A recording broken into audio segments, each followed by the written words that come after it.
Hi, welcome back to Nana's Cookery, and today we're actually going to cook.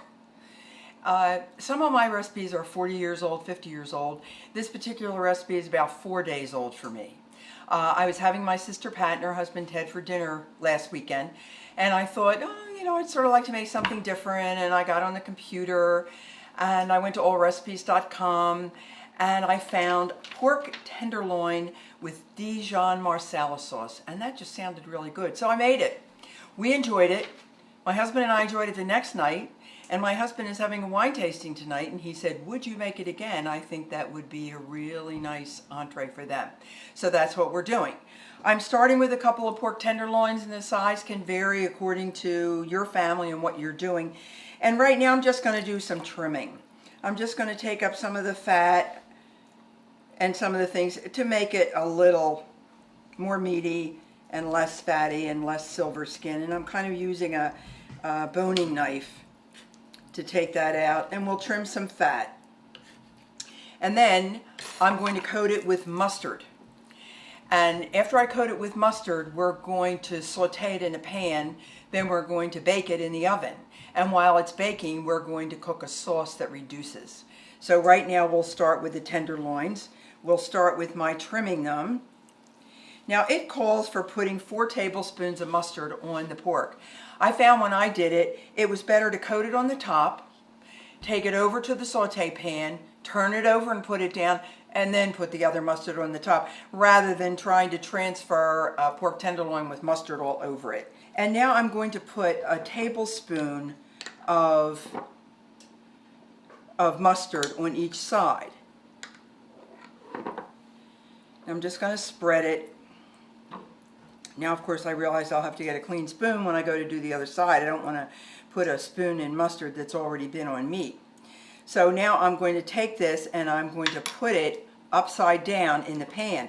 But I think it's a little easier to move because I haven't mustard that other side. The tenderloin is sauteing on the one side with the mustard, so I put mustard on the other side once it was in the pan. You're going to saute it all around, so I'm just going to keep an eye on it. That appears to be brown. I'm going to use my tongs to turn it so that we get it nice and brown on both sides. After I get it browned, I'm going to put it in this dish that has been oiled, and we're going to put it in a 350-degree oven. We're going to cook it for 20 minutes and then turn it and cook it approximately another 20 minutes. But I'm going to use a probe, a thermometer probe, so I can check that extra 20 minutes to see when I really want to take it out.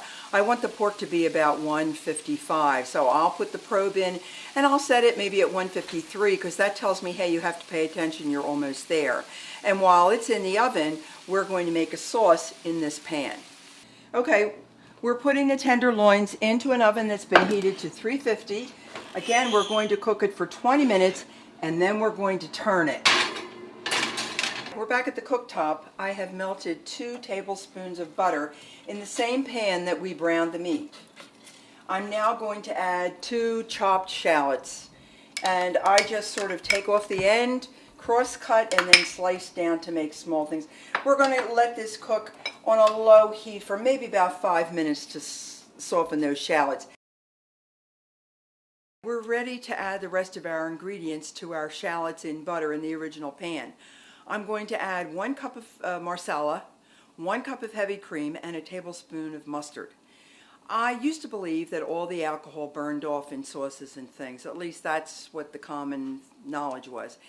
But I believe now that's probably not true, and there's probably still some alcohol left in that. So if anyone has a problem with alcohol or wants to avoid it, then this would probably not be the best sauce. But it's going to cook for a long while, so it really does cook down, and it's not going to taste alcoholic. You're just going to have that Marsala flavor. I'm going to put in the Marsala first, because that'll cool it down a little bit. I'm going to put in the heavy cream. And I had a devil of a time opening this carton, which I always do. And we're going to add the tablespoon of mustard.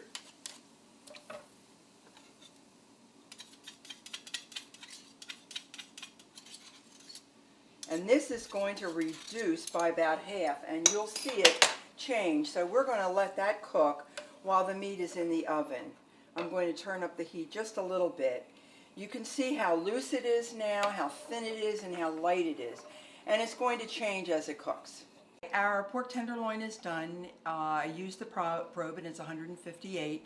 I just took it out of the dish and I put it on a carving board to sit for a bit so the juices can kind of settle in. But I'm going to put foil over it because I don't want to really lose the heat that's in them. You know, it's not a really big piece of meat. The other thing I want to show you is how the sauce reduced, and it really reduced nicely, and it's a beautiful brown color, and that'll be perfect to put over the pork tenderloin. But I'm not going to finish it now for this reason. My husband is going to serve this tonight. So what we're going to do is slice it, put it in the refrigerator, and tonight we're going to take a plate, make sure it's warm on the bottom, put the sliced meat on the platter, and cover it with lettuce leaves, and put it in the microwave and reheat it. We tried that the next night after we had it, after my sister was here, and it just works perfectly. There's enough moisture in lettuce that it helps keep meat not to dry out, but it doesn't impart any flavor. So when you serve it, if you were going to serve it right now, you would just slice it, put it on a platter, and then put your nice sauce over it, and you'll have some extra sauce, and I would put that in a little, little pitcher. But I'm going to put mine in the refrigerator so it can be taken out later and used tonight. Again, thank you for coming. I've enjoyed you coming to my kitchen. Watch for me on Facebook and Twitter.